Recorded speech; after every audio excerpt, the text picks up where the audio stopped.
अपने श्रेष्ठ के सामने श्रेष्ठ के बराबर आसन में नहीं बैठना चाहिए। तो वो विशेष अनुग्रह करके अगर बैठा ले तो इसका मतलब ये नहीं कि हम उसके बराबर के हो गए। श्रेष्ठ तो श्रेष्ठ ही रहेगा, चाहे वो जमीन पर भी बैठ जाए, उससे क्या फर्क पड़ता है। और नारद जी ने वही बात कहना शुरू किया। प्रभु आपको पता है, प्रभु ने पूछा बड़े दिनों में आए हो, कहां गए थे।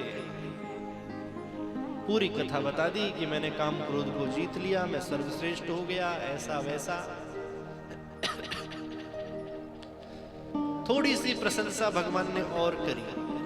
भगवान ने कहा अभी ना इनका जो जख्म है वो पका नहीं है, ठीक से पक जाए जब इसका उपचार अच्छे से करेंगे।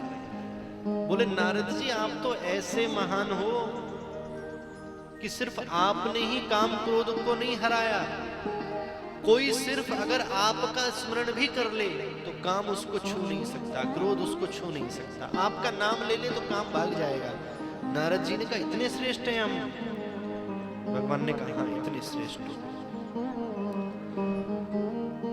नारद जी वहां से लौटने लगे।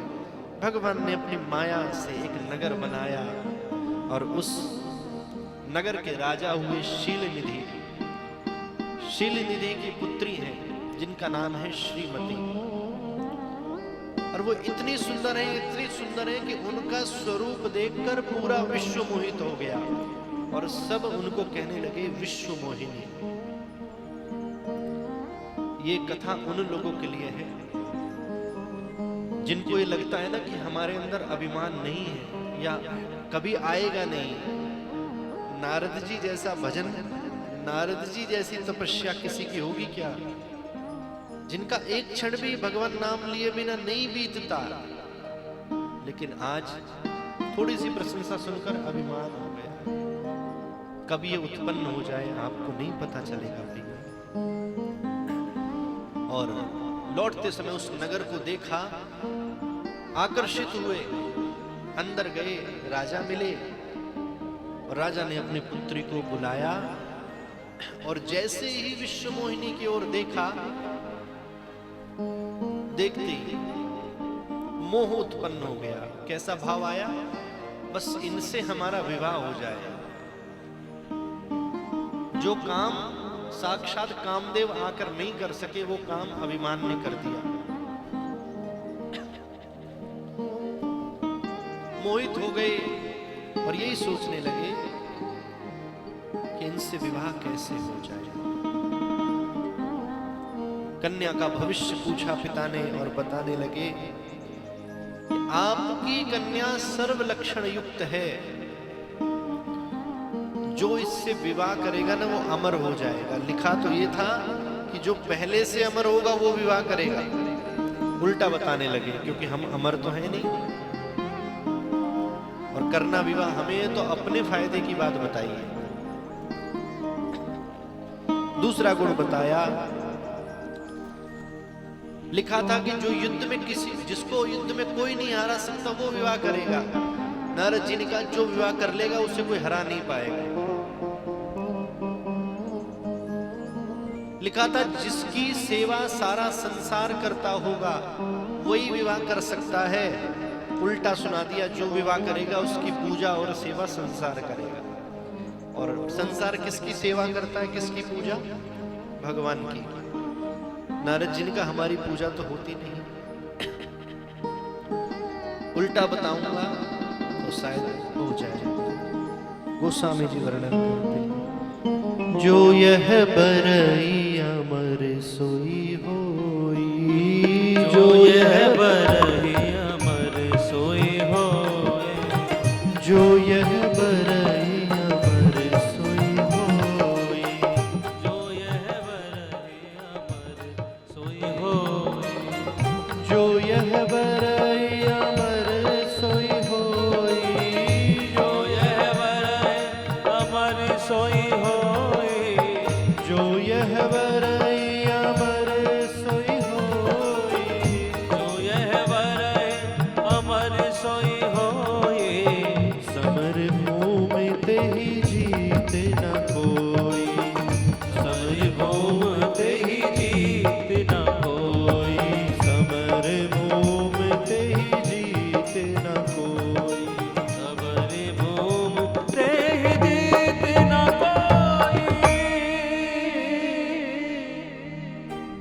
विवाह करेगा वो अमर होगा, समर भूमि में उसको कोई हरा नहीं सकेगा। सब उल्टा बताया, ताकि किसी भी तरह हमारा विवाह हो जाए। जो अजित है वो विवाह करेगा, उल्टा बताया। सब लक्षण विलोप और बस कैसे भी कन्या मिल जाए, इसके अलावा कोई और लक्ष्य ही नहीं। जब मोह उत्पन्न हो जाता है ना, तो उस चीज को प्राप्त करने के लिए नीति के विरुद्ध भी व्यक्ति को जाना पड़े तो वो चला जाता है। इसका जीता जागता प्रमाण है रावण। सीता जी को देखकर मोह उत्पन्न हुआ तो राम जी से युद्ध कर बैठे। हनुमान जी को ही बंधवा दिया। क्यों? क्योंकि बस जानकी जी मिल जाए। मोह नहीं, हमको प्रेम करना है। मोह किसे कहते हैं? सामने वाले को एक कष्ट मिले, पीड़ा मिले, बस वो हमको मिल जाए, ये मोह है। प्रेम किसे कहते हैं? सामने वाला प्रसन्न रहे, सुखी रहे, चाहे वो बेशक जीवन भर हमको ना मिले, जहां भी रहे सुखी रहे। गोपियों से उद्धव जी ने कहा, ठाकुर जी के प्रेम में इतने विरह में हमेशा जलती रहती हो, जाओ मथुरा जाकर मिलाओ, पास ही है मथुरा वृंदावन के। गोपियों ने कहा, एक बार नहीं, हम 2 बार मथुरा डेली जाकर आ सकती हैं। तुम क्या समझते हो मिल नहीं सकती उनसे? लेकिन हमारे जाने से उनकी स्वतंत्रता में अगर व्यवधान होता है, हम कभी नहीं जाएंगी, हम याद में जलती रहेंगी, तड़पती रहेंगी, लेकिन उनकी प्रसन्नता में व्यवधान नहीं डालेंगे। ये प्रेमी का स्वभाव है कि जो स्वार्थ नहीं रखता, हमें कष्ट मिल रहा है तो मिलने दो, बस हमारे प्रेमी को सुख मिले। जिस स्थिति में उसे अच्छा लगता है वैसे ही अच्छा लगे। अब तो नारद जी का भजन जप तप सब कुछ छूट गया।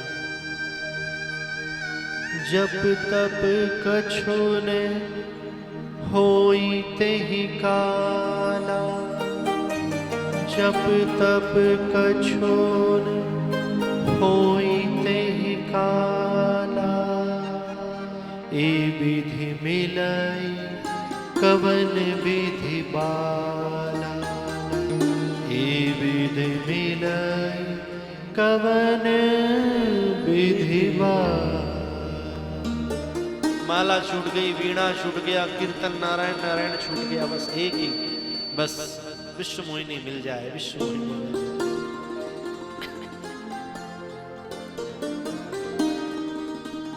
सन्यासी के जीवन में स्त्री का प्रवेश वर्जित है।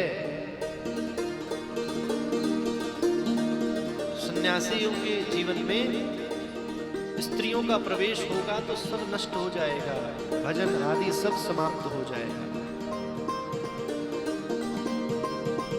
सन्यासियों के लिए स्त्री क्या है? माया के समान है, और भक्त को माया से बचकर रहना चाहिए।